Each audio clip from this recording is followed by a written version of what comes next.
Want to find your seat for the event of your choice but can't get one that fits your desire or your budget? Well, my friends, SeatGeek has you covered. SeatGeek is the official sponsor of the Snake Sports Talk Show. With a list of over hundreds of events to choose from, SeatGeek will assure you that you won't miss your seat with the amazing view of your choice at the most affordable price. Whether it's looking for your best seat in the house of your favorite sports team, finding live concerts that get you closer to your favorite artist, or enjoying your spot at your favorite live shows, comedies, and more, SeatGeek has it all just for you. Go online to SeatGeek.com or download the app on your mobile device through Google Play and the App Store. And as a special offer before checkout, use promo code SNAKESPORTS and save yourself $20 off of your purchase of your first ticket and experience why SeatGeek is the most trusted ticketing app for your next event. Remember, that's SeatGeek.com and download the app on your phone with promo code SNAKESPORTS for $20 off and find your seat with SeatGeek.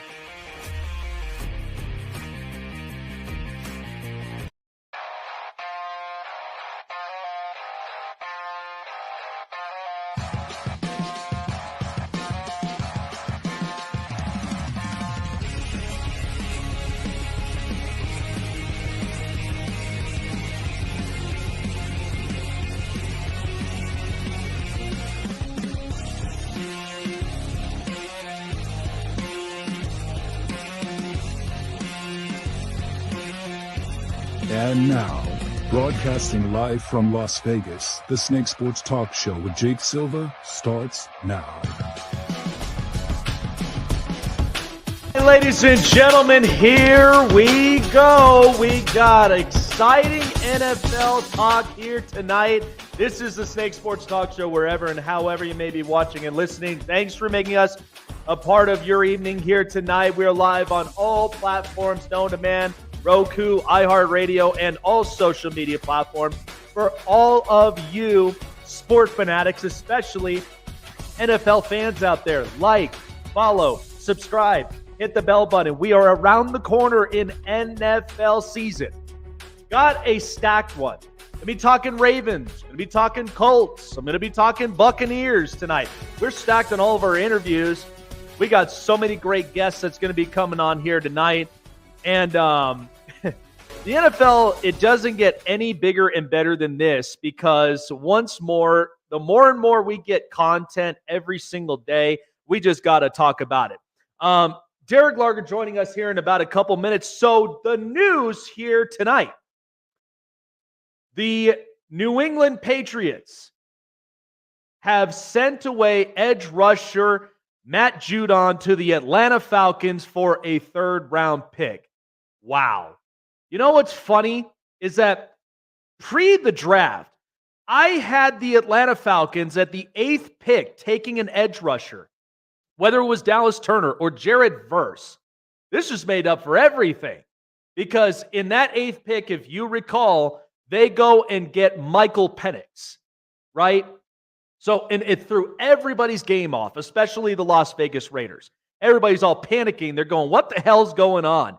So all of a sudden, Atlanta, they were confident in the pick. I don't blame them. But I also do believe that they needed an edge rusher. And look what finally happened. The Falcons get an edge rusher. The defense, they got better last year when they signed Jesse Bates, and they got a couple of other really good defensive players last year. And they're only going to get better from here. Raheem Morris, former defensive coordinator, back into this organization. This is where he leans the best at. So to me, I think the Falcons, and I had them when Chase and myself, we did our call, hold, fold, for yours truly being from Vegas and loves the tables.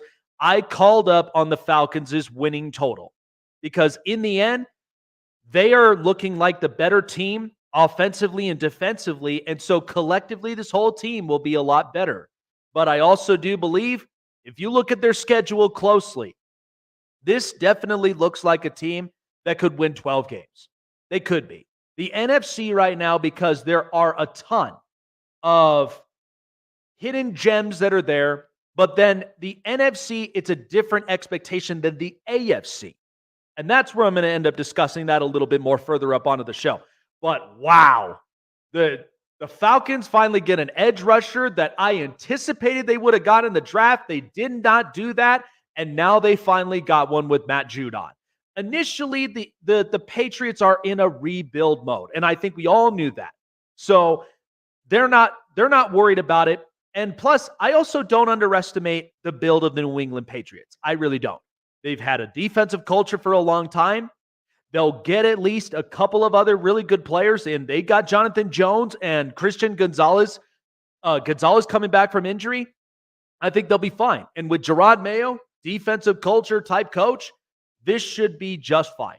And by the way, a third rounder. You could get easily a hidden gem in the third round to make up for this.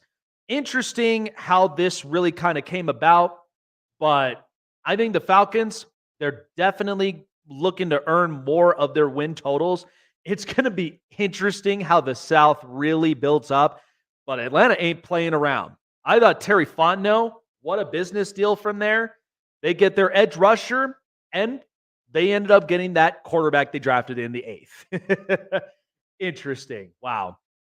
All right, so before we get into all of that, because like I promised everybody, we got a lot of football talk tonight. So joining us, I previously had a Colts content guy from the Blue Stable in the past, and talking a lot about just overlooking with the Colts this year, the last year. So this year, it'll be really interesting. We're bringing the juice tonight, and so joining me here, Derek Larger of Bringing the Juice podcast joins us.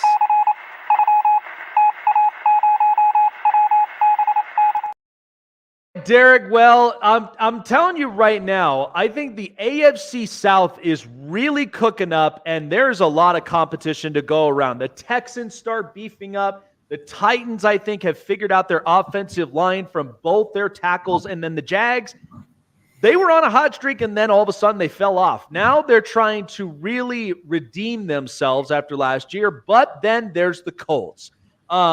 Kind of shaping up what last year gave us, because I've said it before, Shane Steichen is a rock star. I mean, the guy, a very offensive innovator, got both Gardner Minshew and Anthony Richardson at their best potential. So recapping last year, what were some of the takeaways that you got? Because also, I mean, I didn't even know much about Josh Downs, and then all of a sudden I watched this kid play, and I'm like, wow, they finally got their receiver, and they go add another one with Adonai Mitchell. So what were your takeaways through last season? Yeah, I mean, it was, of course, what we wanted to see last year was Anthony Richardson be able to do what he did. But, of course, his season came to an end early in the Titans game where he messed up his shoulder. And now he's back and ready to prepare for that second year. But last year, you really got a chance to kind of see what Shane Steichen can do as a head coach. We obviously saw what he did as for player personnel. We saw what he's been as an offensive coordinator for a couple different teams. And I mean, everywhere he goes, offenses typically get a lot more creative. They get a lot more open. They tend to do a lot of great things with Shane Steichen. And of course, we saw that with the Indianapolis Colts. And the Indianapolis Colts, I mean, they had no business being a top 10 offense last year when you look at the numbers, but especially with Gardner Minshew as a quarterback, who has always been a backup that sometimes gets in because of injuries, and a running back room that was depleted with injuries, and a wide receiver room that, you know, also had a few injuries here and there, but it was really the Michael Pittman show all year, and the tight end group was also injured. There was so many injuries last year for the Indianapolis Colts. Like, it was insane. But that offense was still able to put up 23.5 points a game, which put them at 9th overall in the NFL, despite not having Jonathan Taylor for half the year, Anthony Richardson for the majority of it. So you got to see Shane Steichen lead an offense that wasn't well put together at that time because a lot of the weapons were injured and just weren't able to be out on the field. And then as well with the defense was bad last year. I know that the Colts had the 5th most sacks of any team in the NFL last year, but even with that, their pass rush efficiency was terrible, and their secondary was as young as could be, and it was depleted as all could be with injuries. And yet you were a few plays away from being the AFC South divisional champs. Like, that's what we were talking about is, people keep dogging on the Colts and saying that that they didn't do much of anything and that they won't be anything this year. Like, last year, they were within a few throws away from winning it all. So it really is a lot closer than what people think. And I mean, last year, outside of the Titans, I mean, there was a three-way battle for whoever was going to win that division. Now this year, going into it with Tennessee doing as much as they did, I mean, you could make a legit argument that every team in this division could potentially win the AFC South if a few things go the way that they want to. So last year, it was competitive as could be. And I mean, it was fun, but this year, I mean, this is definitely the most competitive division in all of the NFL right now. Yeah, I honestly do believe that the South has gotten a lot better. It's much more competitive. And I mean, what we saw last year with what the Texans was able to do with a new coach, a new culture, they turned a lot of things around, and now they've really stacked up offensively and defensively. But I've always said that, like, the Colts always seem to be like that middle of the pack type team. But anytime they get going, they're a force like you do not even want to mess with. So when I look at Anthony Richardson, he's coming back from injury.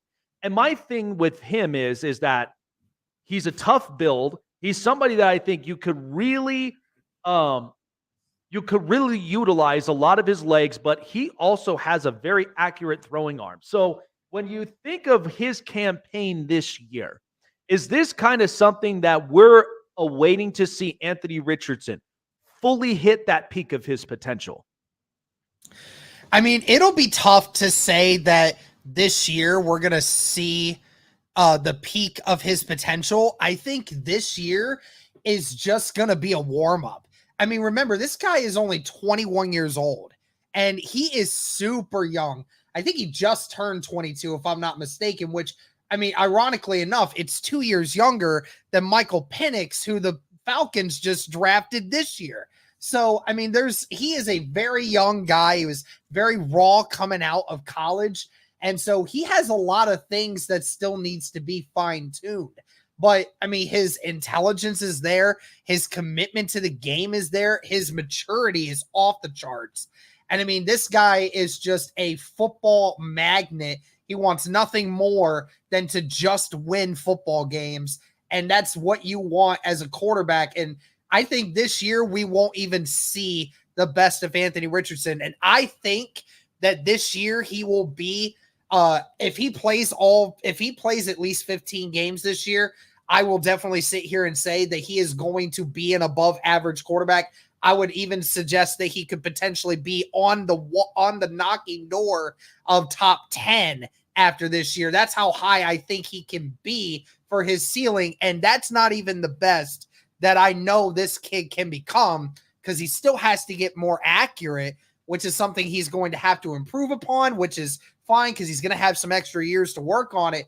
But the throws and the plays that this kid can make, I mean, if he plays all year or plays the majority of the year, I think a lot of people are going to be shocked about just how good this kid can be, because everyone keeps saying the same thing.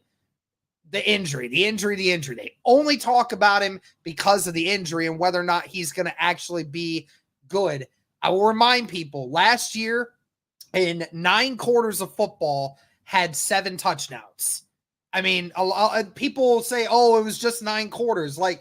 But that's the point. As the most raw guy that we have seen come into the NFL in a long time, be thrown into a starting roster the way he is, and to get that many touchdowns as a young athlete trying to figure it out still. I mean, what happens when this kid does figure it out?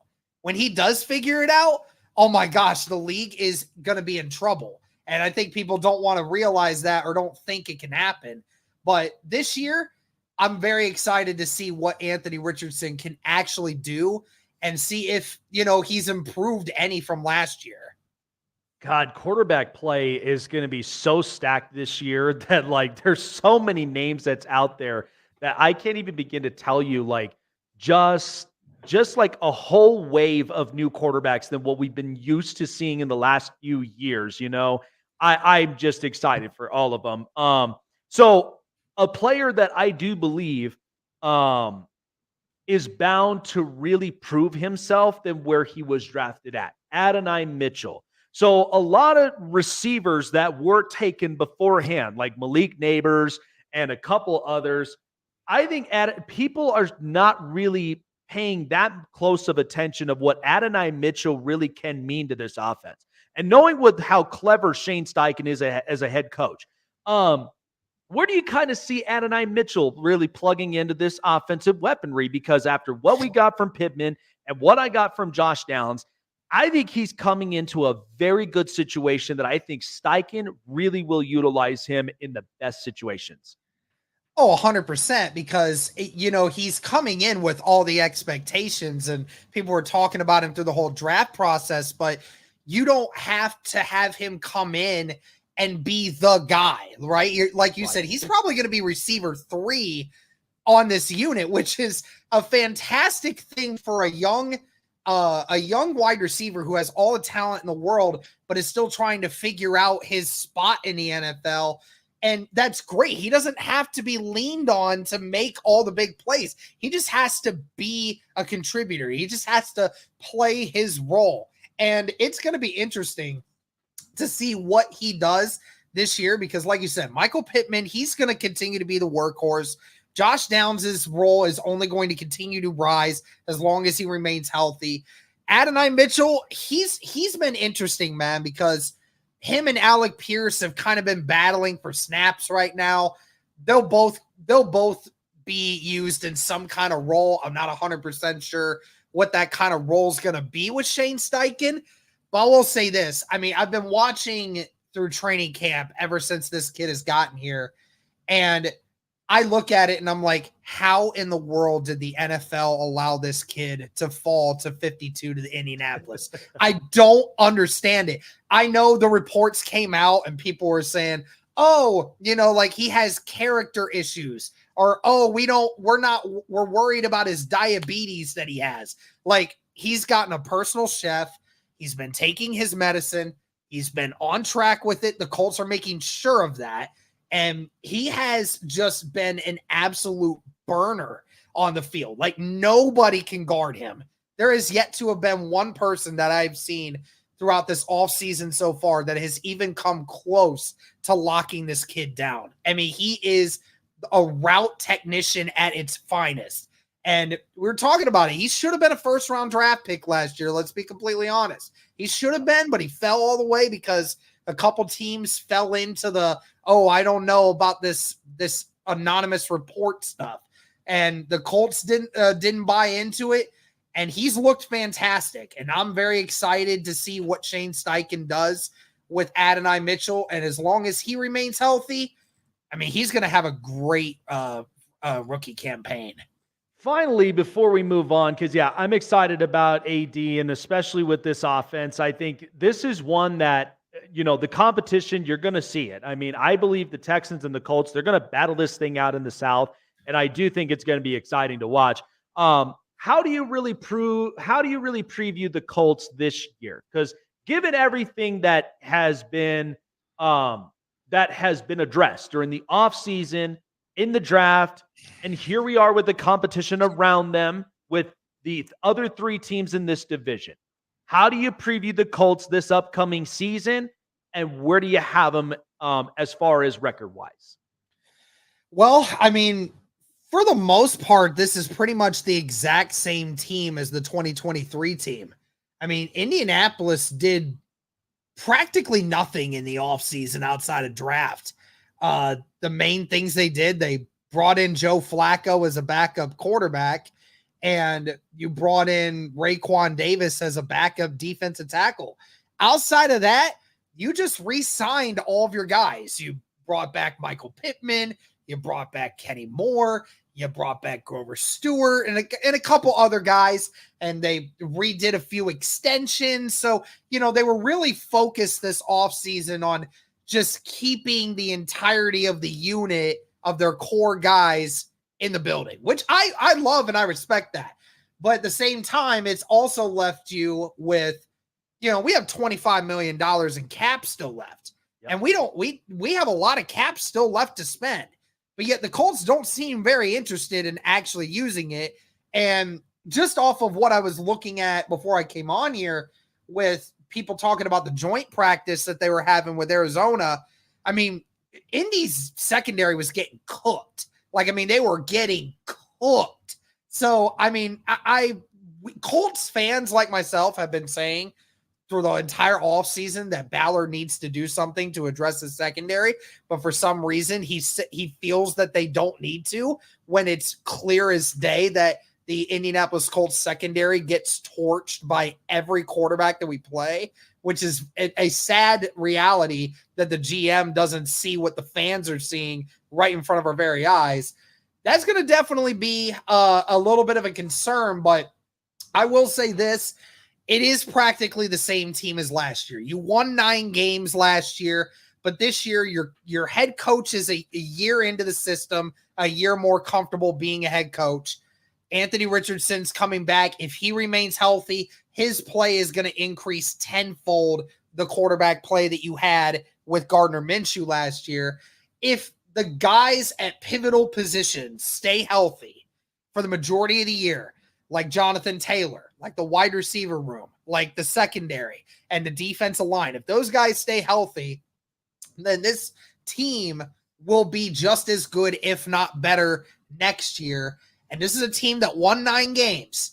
They can easily go and win 10 games this year, quite possibly 11 if things go the way that they want to. As long as Anthony Richardson remains healthy and as long as the team does what it needs to do, I have their ceiling at 11 wins on the year, but I've always held the idea that they would go 10-7 this year. It gives them a fighting chance at the division. I don't know if it does win them the division unless something tragically bad happens to the Texans, like from the injury front.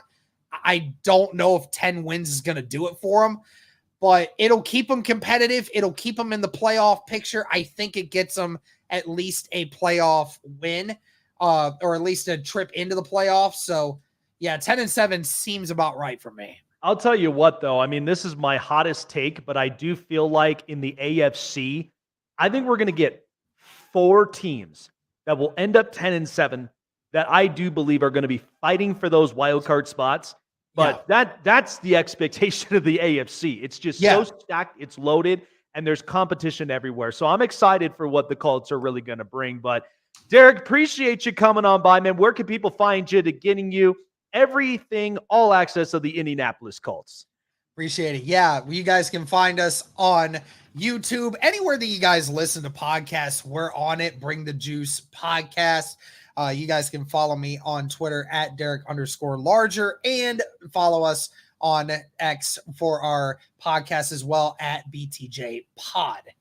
There you go. Derek always bringing the juice, man. Appreciate you coming on by. Good luck, at least with this season. We shall see, and I'm keeping an eye out for how Shane Steichen really is going to manage this Indianapolis Colts group. Appreciate you coming on by, man. Take care of yourself. Sounds good. Thank you, man. Absolutely.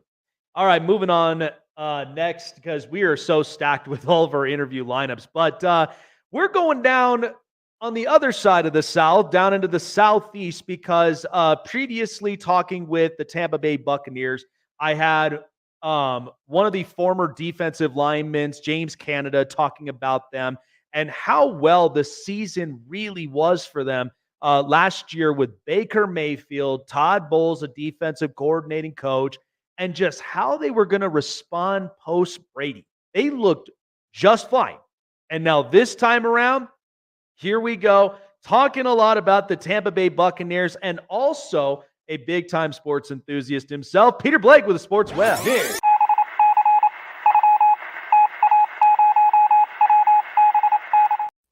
All right, right, Peter. Well, there is a lot really to kind of go around and talk about from here, but I will start to say this. I mean, the season we got last year with post Tom Brady, in comes Baker Mayfield, and you have a defensive coach in Todd Bowles that there were uncertainty in the building of how this team was going to kind of pick back up from where they left off at.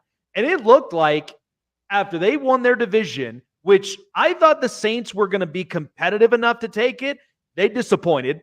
But the Bucs showed they are not the team to sleep on. They showed a lot of grit late in the season, and to the point, they won that game against the Philadelphia Eagles. So when you look back at it, I mean, this is a team that I think Todd Bowles is really trying to kind of keep that type of grit culture.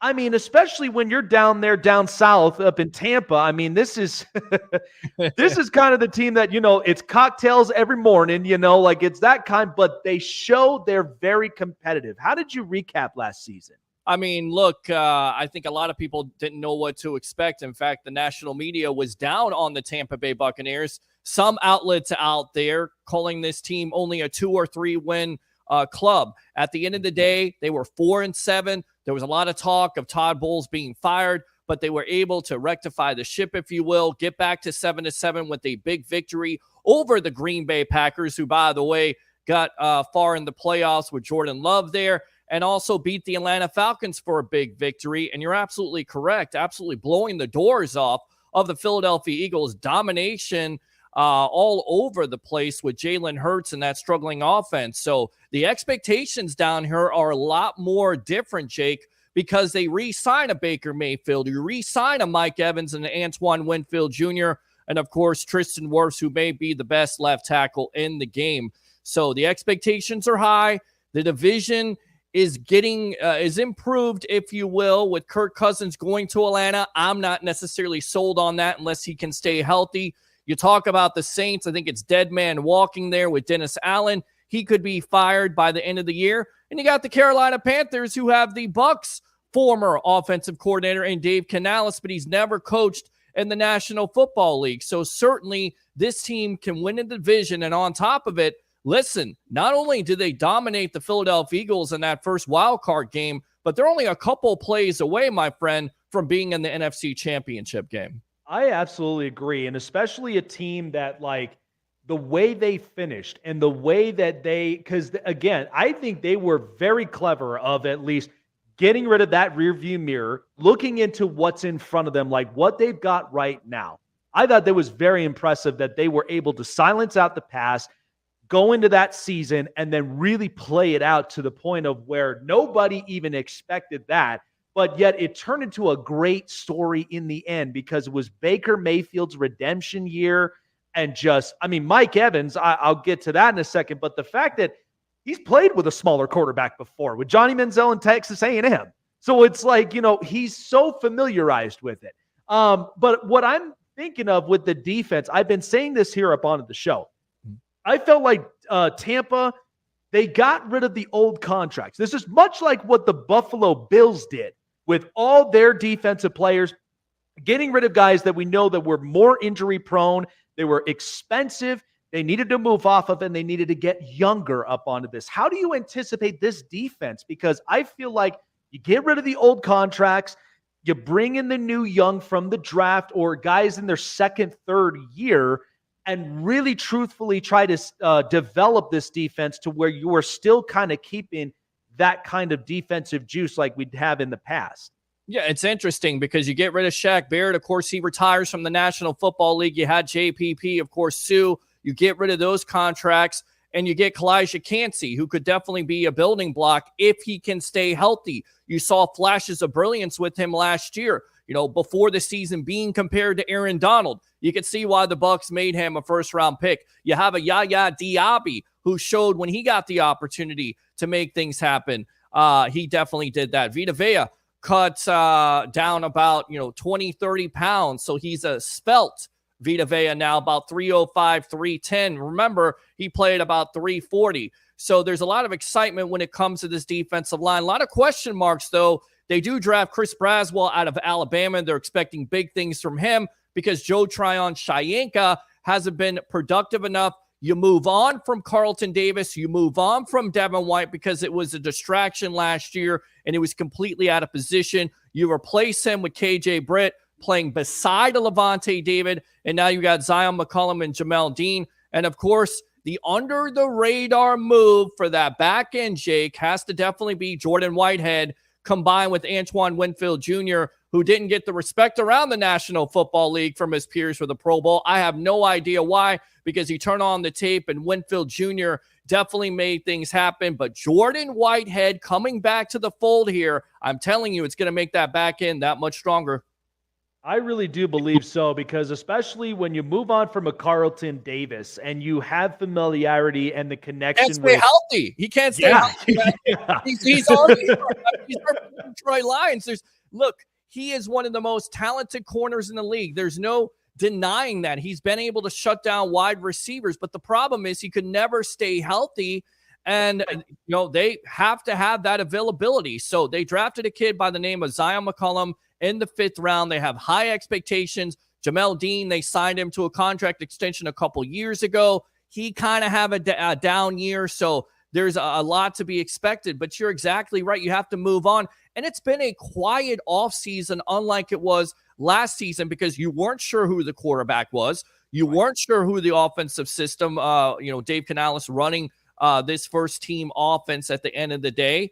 And it's had a lot of noise. A lot of people saying, could the Bucs do this? Could they repeat as NFC South champions?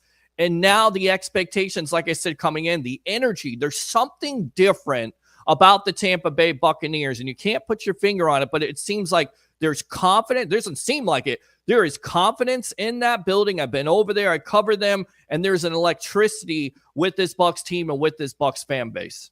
I'll tell you what, though, kudos to Tom Brady for bringing that juice up over that they've been dying to have for years. I mean, hell, I was there when I was a little kid when I watched the Bucs in the Super Bowl in 2002. Yes. I mean, so when you get that energy and that vibe back, I mean, that's what really makes a team very, very special. Speaking of special, Mike Evans, I mean, the fact that he's been with this organization for so long, and I do see him retiring in that color, and what he's really meant to this Bucs offense. And it didn't matter what quarterback he had. We went from Jameis Winston, we went through Tom Brady and winning a Super Bowl, and then here with Baker Mayfield. There has to be something that is so important. Like it's the heart of this team. Mm-hmm. And I feel like you have Mike Evans up on here, the team's good. Like we're good from here. But then you could feel the force that when he's not on that field, it feels a little bit different. How impactful from over the years has Mike Evans really been with this organization? I mean, listen, he's a first-team Hall of Famer. He's the first guy. He should be definitely a Hall of Famer, first-time Hall of Famer with the quarterbacks that he's played with. And you look at it, people say, well, he played with Tom Brady. Not for all those years. He had Jameis Winston. He had Mike Glennon. He had Josh McCown. I mean, he has had various quarterbacks and has been able to be so consistent at the highest level. And the reason why he doesn't get the pub is because he's not a talker. He's not a diva. He just goes about his business as a professional football player. I always tell people on my show, The Sports Web, be happy and don't take this for granted for this time, because you have Mike Evans, who could go down as the greatest offensive player in their history besides a James Wilder.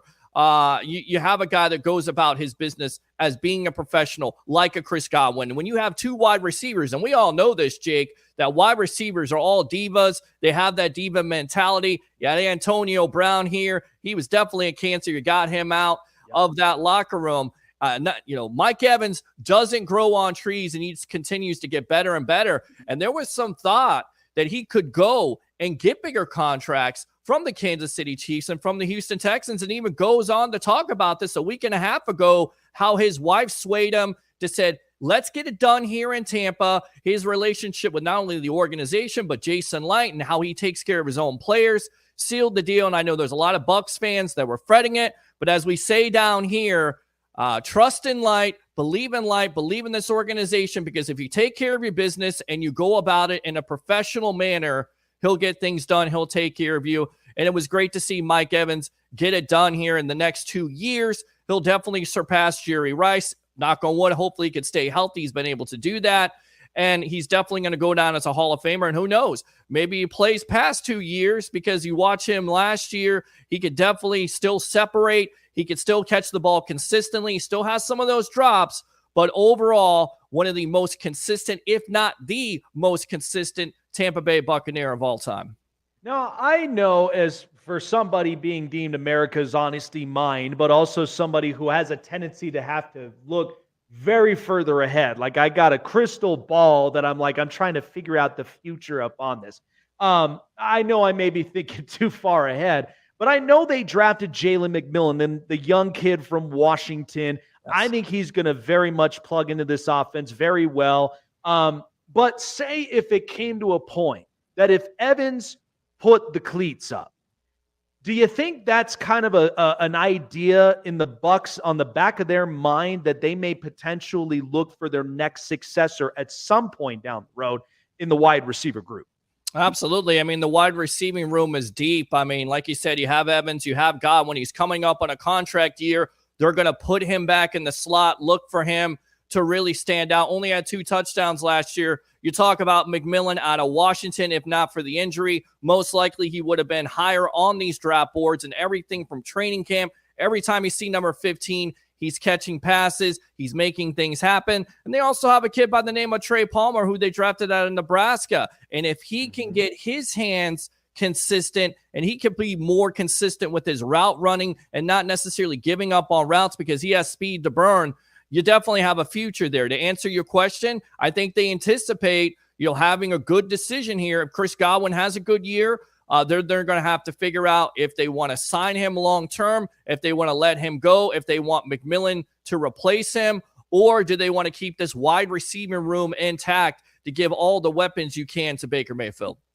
Finally, because really previewing, I mean, I'm getting all my NFL fixes in before week 1, the official 24. I'm excited about this. You said, I'm all about bringing the juice. I say 3 things on my show, Jake. Bring your excitement. Just don't bring any nonsense. So I'm all about football. We got to definitely have you on the sports web sometime, because we're all about down here in Tampa Bay, talking about the Tampa Bay Buccaneers at nauseum, taking phone calls here, looking at the expectations. It's been exciting the last 5 to 7 years. So I'm definitely ready for this NFL season. As always, there's intrigue there. And it's always about, not for long, because just because you do well one year doesn't necessarily mean it's going to carry over the next. But, the last 4 years, 4 straight years, the Tampa Bay Buccaneers have been in the playoffs. 3 of those winning the NFC South. So we'll see what they can do. So you're talking about bringing juice, my friend. Hey, the juice right here, my friend. And it's not just because I'm wearing the creamsicle. By the way, happy creamsicle day to all the Tampa Bay Buccaneer fans. Oh, look at that. Yes. I love it, man. Hey, between you and James Canada that I've had on my show, you guys have been fantastic and bringing the juice. I love it. I love that passion, love that energy. You got to get fueled up, because once football season's on, I'm like this. I'm glued onto television. I'm watching everything and giving just my honest and balanced opinion of it, man. But the expectation, because, the South, it's going to be interesting to watch. Dave Canales goes into Carolina. I think Carolina, I have them deemed as my best worst team, because I think they'll be better than what the outcome was last year. You get new weapons. You're hoping that as a quarterback whisperer, he's going to really bring out the best in Bryce Young. But another thing is, too, the Saints, I agree with you. I don't know how long Mickey Loomis is going to keep on with Dennis Allen, who's winning 35% of his games. I'd be moving past that. And then the Falcons, because now they got Matt Judon, their edge rusher. Defense is starting to juice up. How do you preview the Bucs season, and what's your record prediction where you see them here this year? Well, listen, I had the Bucs at 10-7. I was only 1 game off. They should have beaten the Houston Texans, but that defense, Carlton Davis being responsible for that back end being responsible. You should never lose a game when you score 37 points. That's neither here nor there. I like the Bucs to be 11-6 this year. I like them to get off to a fast start because of Liam Cohen, getting him, being familiar with the Rams offense, the Sean McVay hybrid. He's going to definitely focus on the running game there. That offensive line is improved with Graham Barton. And I'm telling you, watch out for those two building blocks on that defense. Yaya Diaby, Kalijah Kancey. Put it down, Bucs fans. 11-6 for your Tampa Bay Buccaneers in 2024. Love it, man. Man, I can't even wait. Love to be a guest up on your show up on Sports Web, man, especially getting just the juice, getting the energy, getting up all of that. Peter, such a pleasure having you. Where can people find you, getting caught up with the Tampa Bay Buccaneers and find you on the Sports Web? Yeah, absolutely. It's the Sports Web on YouTube. Like and subscribe. Go friend me on Facebook if you want to. Peter H. Blake. They call me the Rolex reporter because I got a Rolex of Jake Paul for asking a question. That's a true story, my friend. Also, Instagram, pblake1003. And as always, we always say this at the beginning and end of the show. Bring your passion. Bring your excitement. Just don't bring any nonsense. I'm your Rolex reporter, Peter Blake, giving you something to think about. We'll see you soon here on the Evolution of Sports Talk. Look at that. Bravo, man. Well done. Well done. I will tell you, though, come September, by like the September 8th, I will be down in South Beach up in Miami. My wife and I got our week cruise. I'll be up out there, man. Can't wait for it. I'm ready to be up on a boat. But for this whole season, really kicks off, and we got a lot of stuff coming. So appreciate you, Peter. Take care of yourself, and good luck with the Tampa Bay Buccaneers. We shall see how the South really pans out this year. Sounds good, my friend. As always, go Bucs, and we'll see you soon. Absolutely. All right. Well, we are moving up north now this time because this team, I never count them out, especially with the MVP season we got from Lamar Jackson and how this Ravens team is really going to favor and pan out with a stacked AFC North. I'd say it's honestly the biggest bloodbath division in football. So to really discuss it and locked on the Baltimore Ravens, Kevin Ostringer joining us.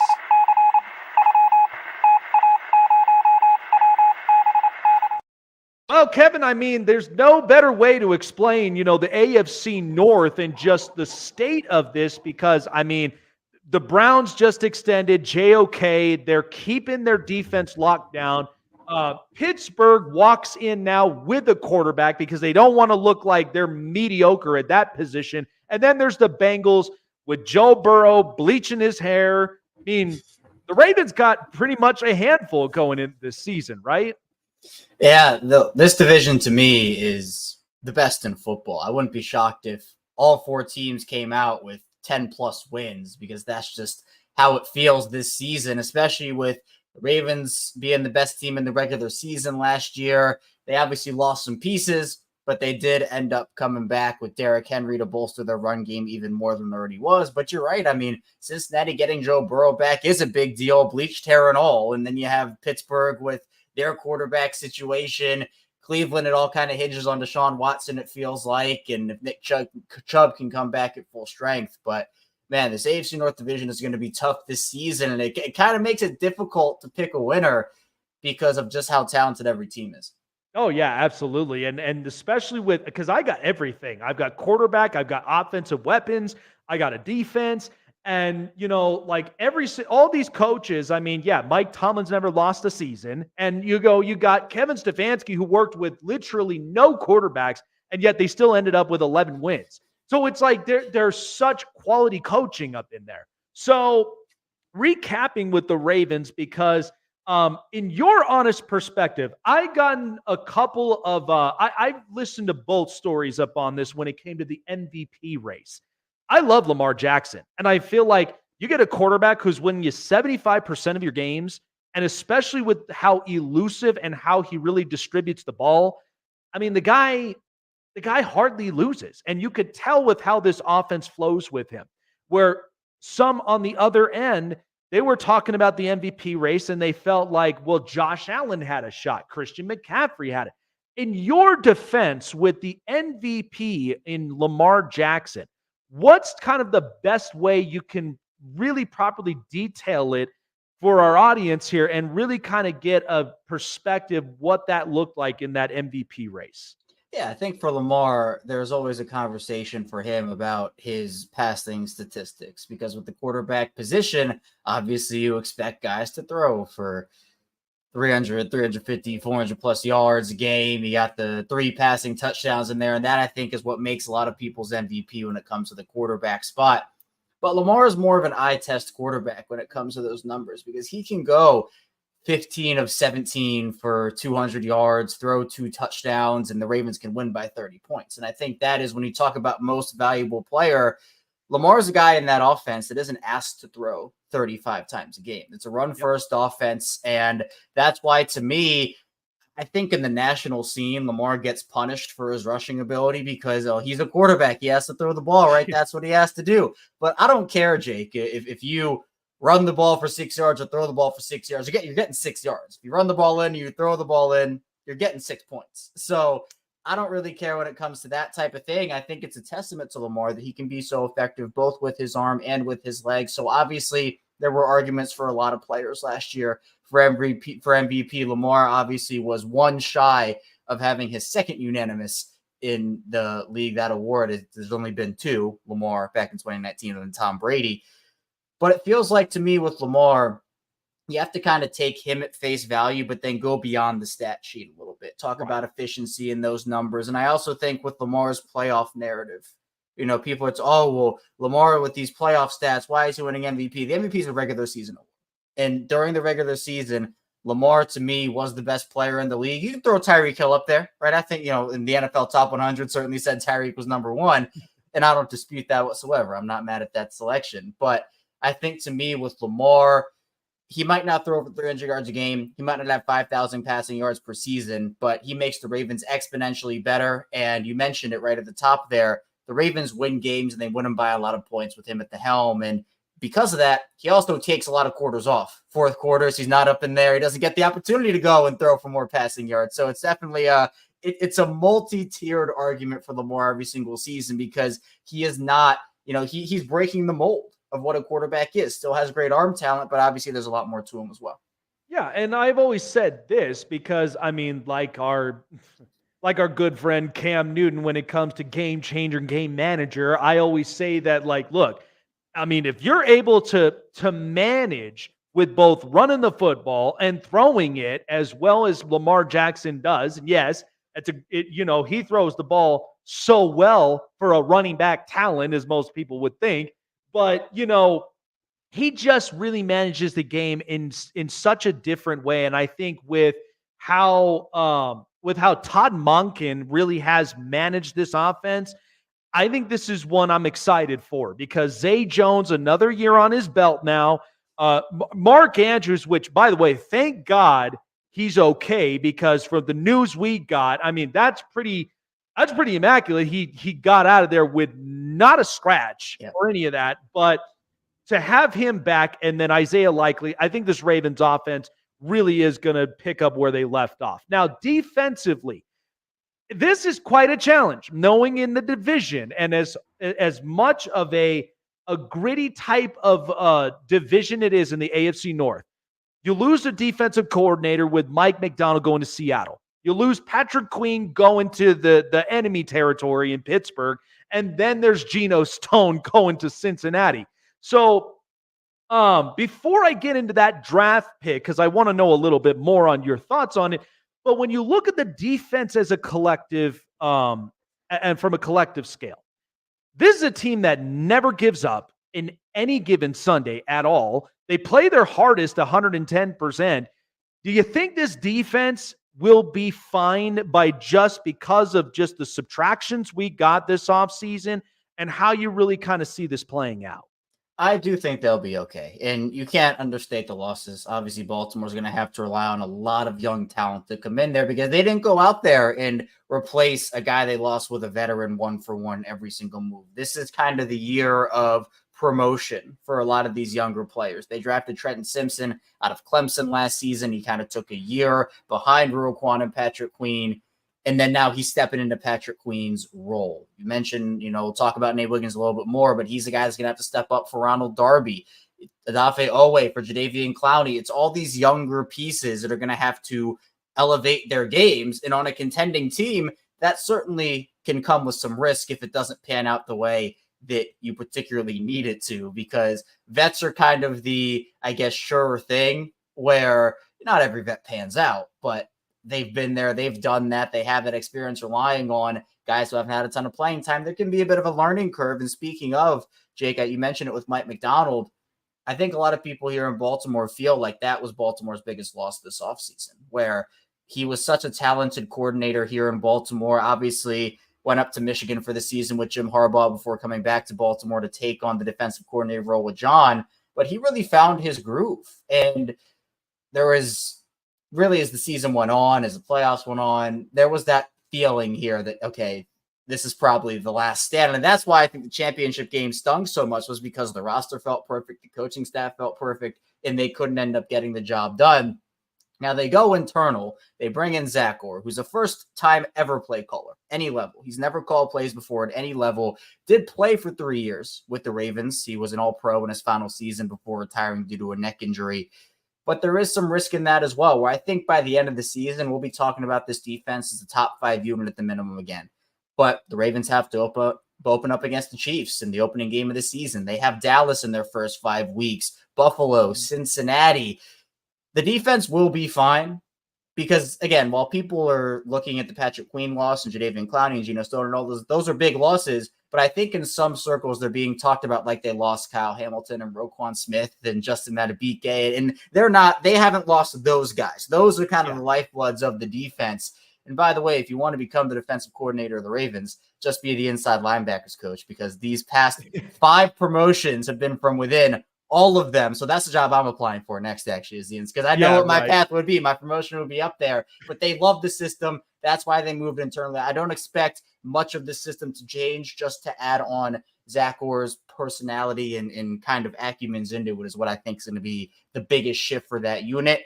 I don't expect them to be the same unit they were. I mean, that was a historic level defense we saw last season. They broke multiple different records. And I make this comparison, when Lamar won his 2019 MVP, that first one, a lot of people said, well, okay, now he has to improve statistically every single season or else he's regressing and he's getting worse. And I said, well, from a stats perspective, he threw 36 touchdowns, had 6 interceptions. You can't expect the stats to go up every single season. Like Jake, 65 passing touchdowns per season for Lamar, throwing like 0 interceptions per season. The efficiency got better, but some of the stats regressed. I expect that same path for the Ravens defense this season. I expect their efficiency to be better with some of the younger players, but they might not break the franchise record for sacks every single season from now on. Again, I think we got to be realistic with the whole situation as well.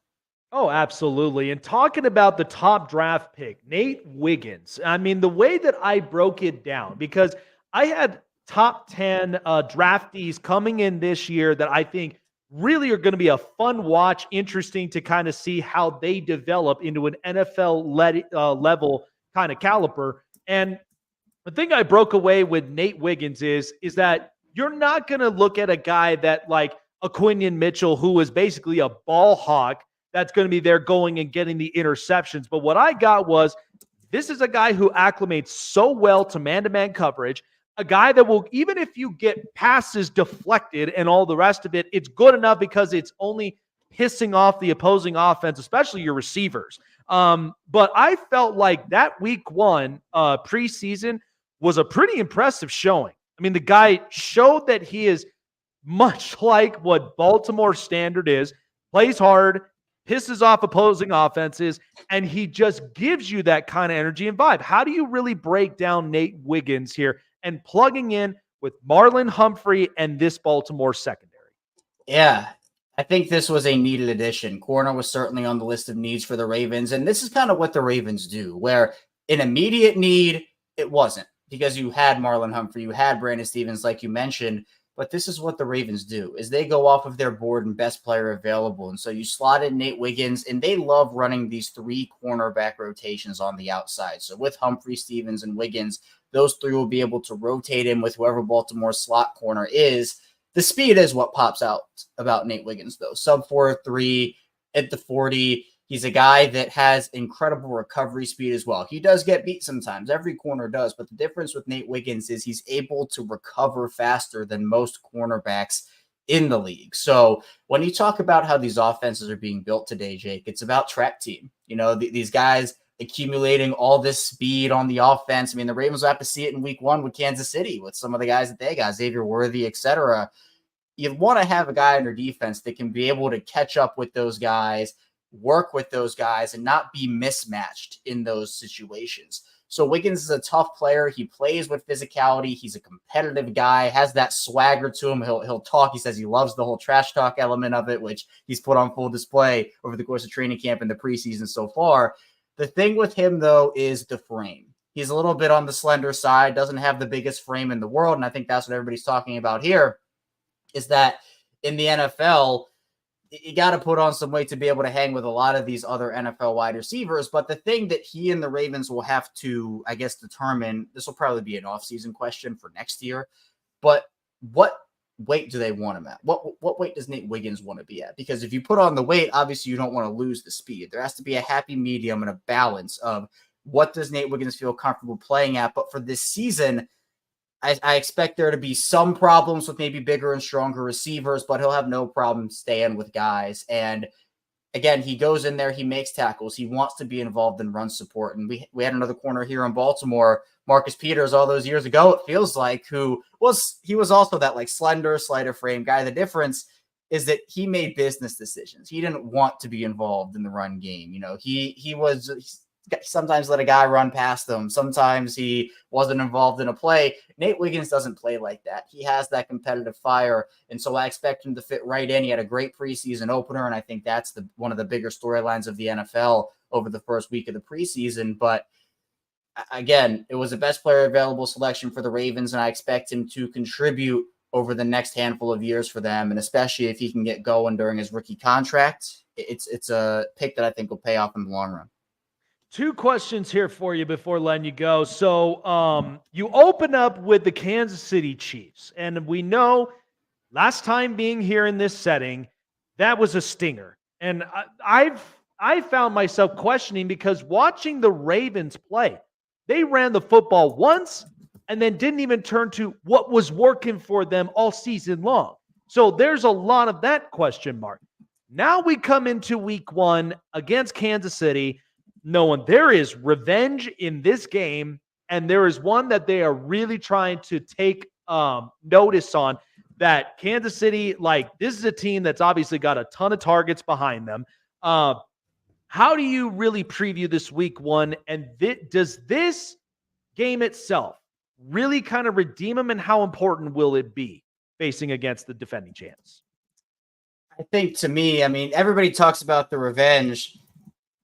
For me, I think the revenge would come in the playoffs for this Ravens team. But the week 1 matchup is where you have to start, because, I mean, the way that the season ended last year was such a disappointment. And look, Jake, if we see 6 running back carries again in this week 1 game like we saw in the AFC Championship game, I don't think it's going to be a very pretty sight in Baltimore. But here's the thing. You can't do that with Derrick Henry. At least I don't think you can. I guess if you wanted to, you could. But Derrick Henry's the X factor here for this offense, because we know that Zay Flowers is hopefully going to have a great year this season. And I think actually with the Chiefs, what we saw last year was it wasn't the offense that carried them in the regular season. It was the defense. And their regular season, by many people's standards, was a lot lower than people thought it was going to be. It wasn't as good as people thought it was going to be. But what mattered was they were the best team in the playoffs, and that's why they won the Super Bowl.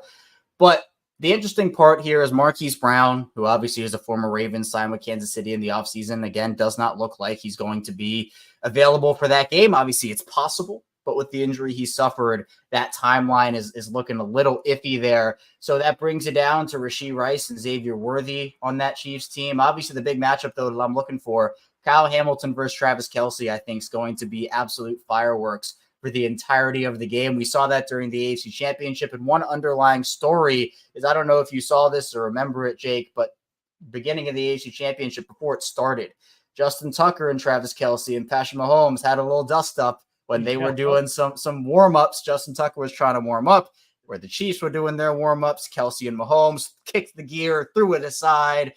And so there might be this game has all look, the NFL got it right here, in my opinion, with this Kansas City Baltimore matchup. I think this is the matchup everybody wanted to see. Obviously, if it wasn't Kansas City, San Francisco, or one of those other matchups. But to me, the Ravens know who they have to go through. And I know everybody talks about, oh, it's one game at a time. No game matters more than the other. But I'm sure, Jake, this team has the Chiefs game circled in bright purple on their calendar saying, we know what time it is here.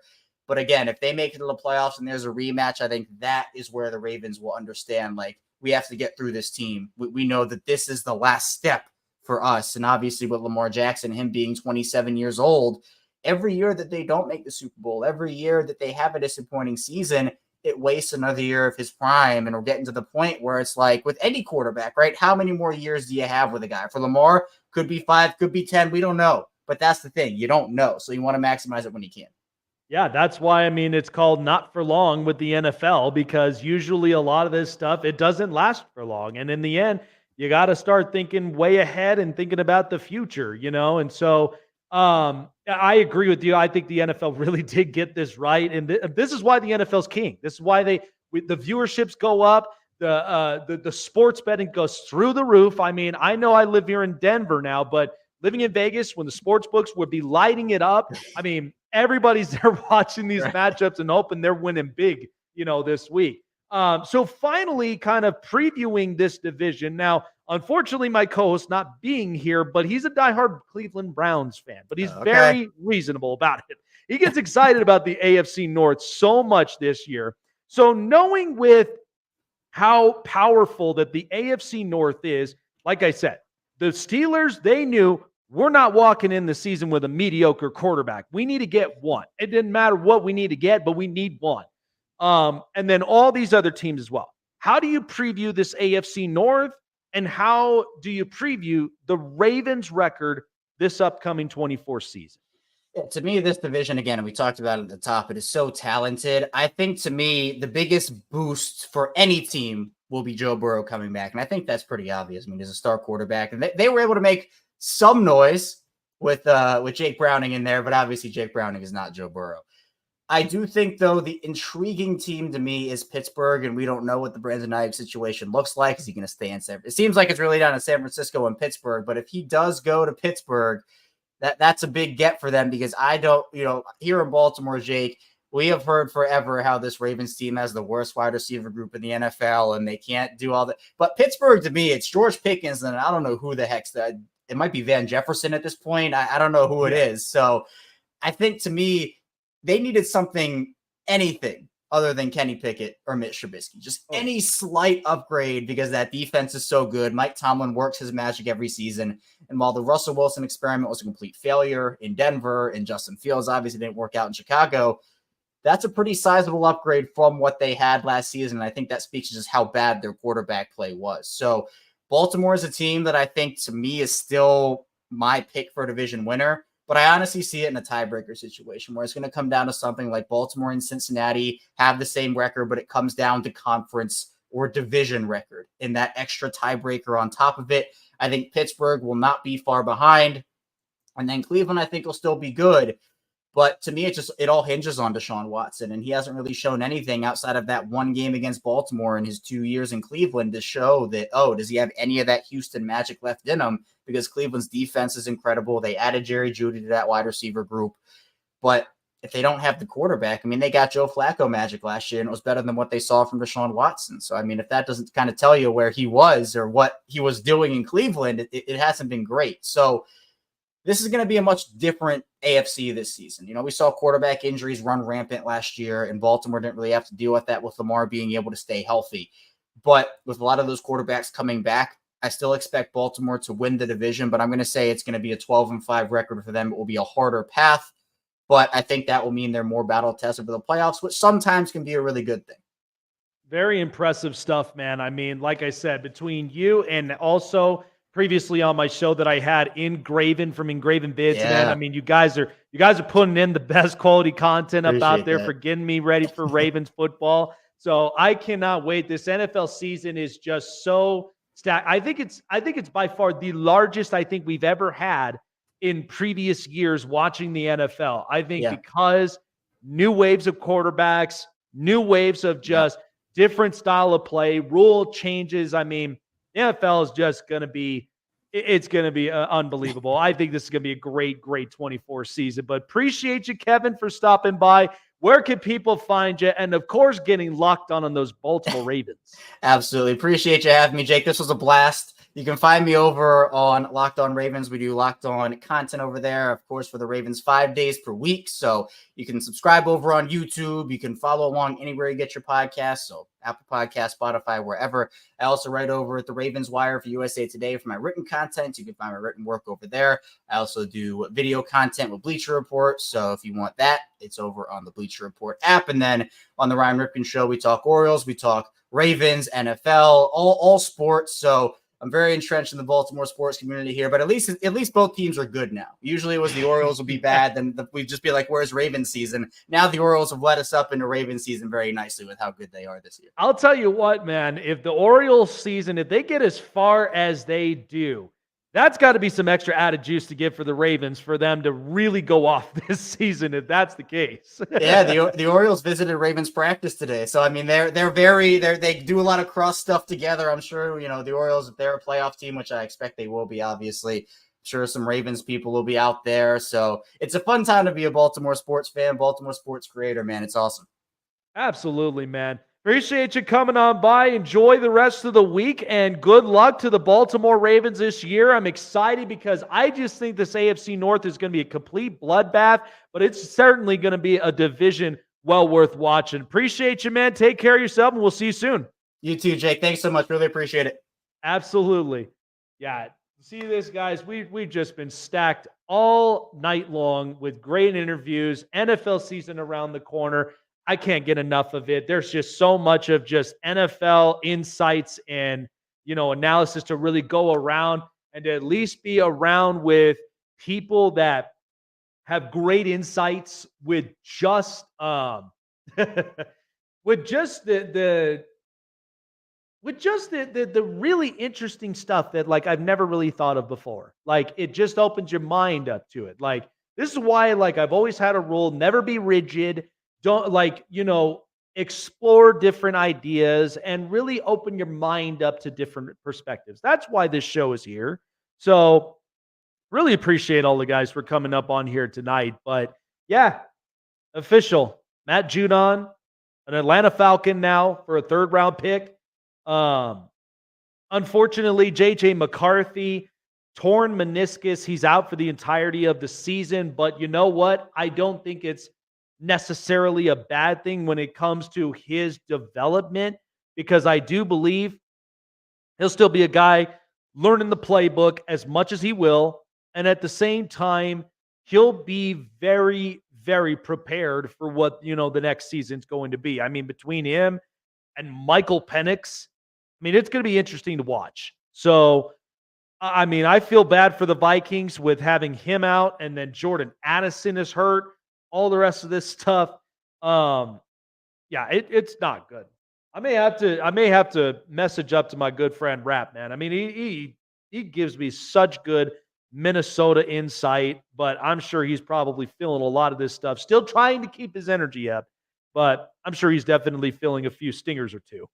But appreciate everybody here for being up on to this stacked show that we had here tonight. Man, what a fun show that we've had. Absolute great minds around in the NFL. Absolutely loved it tonight. Appreciate everybody for joining on in. Shout out to Derek Larger, Peter Blake, and Kevin Ostringer for being here with us tonight. What a show. So tune in tomorrow, because the man, the myth, the legend, Frank the Tank Fleming, is going to be joining us here as well. We've got more NFL insights, because I got to I'm at an all-out buffet. Okay, this when the preseason is on, that's 3 straight weeks of an all-you-can-eat buffet. I am all digesting everything NFL before week 1 starts up, and that's when you've heard it. Jake's Prime Predictions, another year of this segment. We are hot. We are ready. Bet US. we are ready to roll this season. So do not miss it. Not a lot to talk about up on it, but yes, Frank the Tank Fleming, the legend himself, will be up onto the show as well tomorrow. Tune in, guys. Appreciate you for being on here tonight and hanging with me. And we will see you tomorrow night on the next episode of the Snake Sports Talk Show. Take care, everybody. We'll see you tomorrow.